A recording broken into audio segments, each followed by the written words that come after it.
নমস্কার বন্ধুরা, আবার একটা নতুন ব্লগে অনেক স্বাগত। দুর্গাপুর থেকে তারকেশ্বর আপনারা কম ভাড়াতে এবং কম টাইমে কিভাবে যেতে পারবেন সেটা আপনাদেরকে পুরো রাস্তাটা দেখাবো।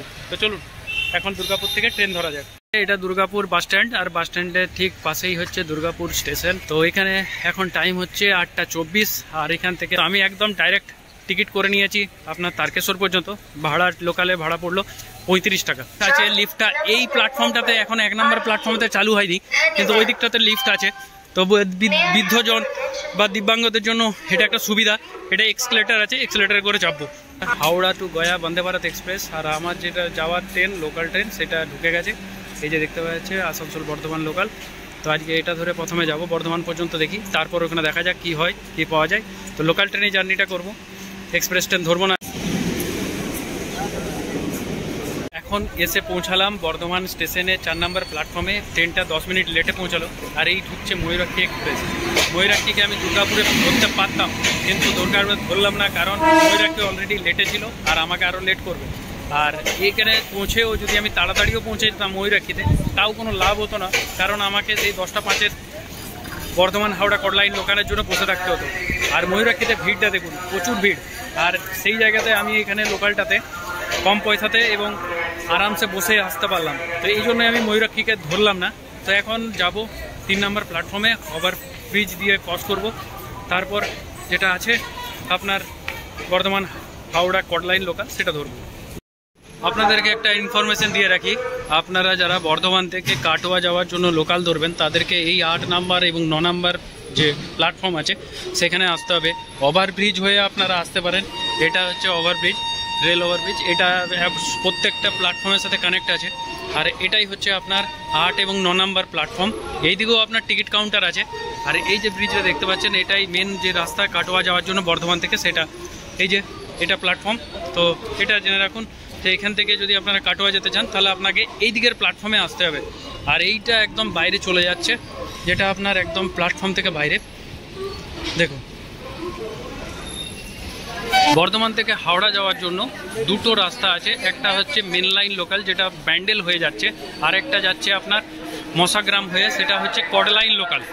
তো আপনাকে যদি আপনি ব্যান্ডেল, চন্দননগর, হুগলি এগুলো যেতে চান, তাহলে আপনাকে মেন লাইন লোকাল ধরতে হবে, না হলে আপনাকে কটলাইন লোকাল ধরতে হবে। এই দেখুন, এখান থেকে মেন লাইন লোকাল যেটা, সেটা ছেড়ে বেরিয়ে যাচ্ছে, এবং এখানে ডিসপ্লে বোর্ডে দেখা যাচ্ছে যে হাওড়া থেকে বর্ধমান যাওয়ার জন্য কটলাইন লোকাল, সেটা 10:05 এইখানে প্ল্যাটফর্মে ঢুকবে।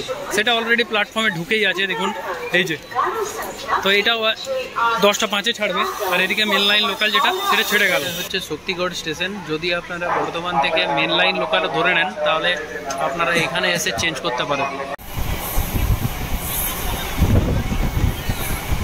এটা হচ্ছে মশাগ্রাম স্টেশন। বাঁকুড়া থেকে যদি আপনি হাওড়া দিকে আসতে চান, তখন এইখানে নামতে হবে, এই মশাগ্রাম স্টেশন।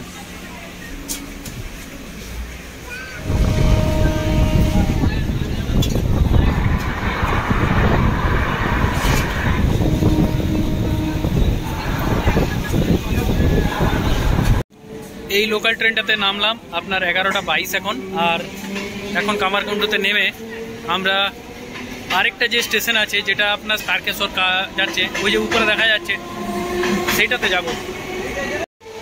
এই যে দেখুন, উপর দিকে দেখা যাচ্ছে স্টেশনটা, এই যে স্টেশনটা, এটা কামারকুণ্ডুই। তো পাশাপাশি দুটো স্টেশন, একটা উপর দিকে আছে আর একটা এই নিচের দিকে আছে। এটা যাচ্ছে আপনার বর্ধমান হাওড়া, আর ওইটা হচ্ছে হাওড়া থেকে যেটা আরামবাগ যাচ্ছে সেইটা। তো এইদিকে এখন ওই পাশে পার হবো, পার হয়ে ওই পাশে উঠবো। এটাও একরকমের, যেমন বালি স্টেশনটা আছে না, হাওড়ার বালি, সেই বালির মতো। যেটা হাওড়া বালিতে কি হয়, আপনার একটা উপরে আছে আর একটা নিচে আছে। একটা যাচ্ছে আপনার দক্ষিণেশ্বর হয়ে শিয়ালদা যেটা যাচ্ছে, আর একটা হাওড়া হয়ে আপনার যেটা বর্ধমান দিকে আসছে। তো এই হচ্ছে কামারকুণ্ডু স্টেশন। আর এইদিকে পেরিয়ে ওই যে প্ল্যাটফর্মটা দেখা যাচ্ছে, ওটাতে ট্রেন আসবে, ওটা আরামবাগ যাওয়ার জন্য। এই যে কামারকুণ্ডুর যেটা মেন স্টেশন প্ল্যাটফর্মগুলো দেখতে পাচ্ছেন, এটা হচ্ছে হাওড়া থেকে বর্ধমান দিকে রুটটা। আর এটা দেখতে পাচ্ছেন, এটা হাওড়া থেকে আপনার তারকেশ্বর হয়ে আরামবাগ যাওয়ার জন্য। তারকেশ্বর যাওয়ার জন্য কামারকুণ্ডু হয়ে আসার একটাই কারণ, এক তো টাইমটা কম হবে, কম লাগবে, আর দ্বিতীয় কথা হচ্ছে আপনার পয়সাটাও কিছুটা বাঁচবে। কেন কি যতক্ষণকে আমি শেওড়াফুলি যাব তখনকে আমি এদিকে তারকেশ্বর পৌঁছে যাব। তো এই জন্যই কামারকুণ্ডুতে নামলাম। আর আমি চাইলে মশাগ্রামও নামতে পারতাম, মশাগ্রাম থেকে আমাকে আবার বাস করতে হতো জামালপুর হয়ে, তো সেটাতেও মোটামুটি টাইমটা একই লাগতো, কিন্তু খরচাটা একটু বেশি হতো। তো খরচাটা কম করার জন্যই আমি এইদিকে এলাম। এই ট্রেনটা এলো আরামবাগ থেকে হাওড়া যাবে, আর আমার ট্রেনটা যেটা সেটাও দেখুন ঢুকছে ঠিক রাইট টাইমে, 11:41 টাইম হচ্ছে এখন। আর এখন এখান থেকে তারকেশ্বর যেতে টাইম লাগবে মোটামুটি 45 মিনিটের মতো। তো দেখি, তারপর আপনাদেরকে জানাবো কতটা কি লাগছে, আর একদম শেষে আপনাদেরকে জানাবো যে কত টাকা আমার টোটাল ভাড়া পড়লো এই পুরো জার্নিটাতে। এটা গোঘাট যাচ্ছে, মানে আরামবাগেরও আরও আগে, গোঘাট লোকাল। কামারকুণ্ডুর পরেই যেটা ট্রেন দাঁড়ালো সেটা হচ্ছে নালিকুল, আর এটা হচ্ছে নালিকুলের প্ল্যাটফর্ম।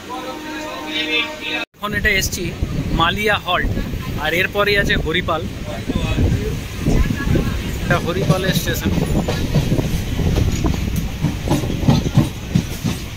এই স্টেশনটার নাম হচ্ছে কৈকালা। ছোট ছোট স্টেশন কয়েকটা পার হবে, তারপর তারকেশ্বর পৌঁছাবে।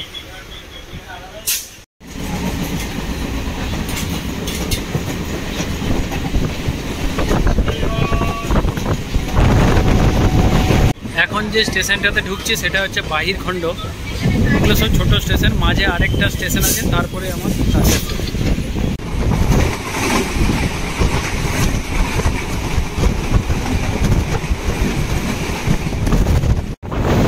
এটাই হচ্ছে লোকনাথ স্টেশন, আর এরপরেই হচ্ছে আপনার তারকেশ্বর।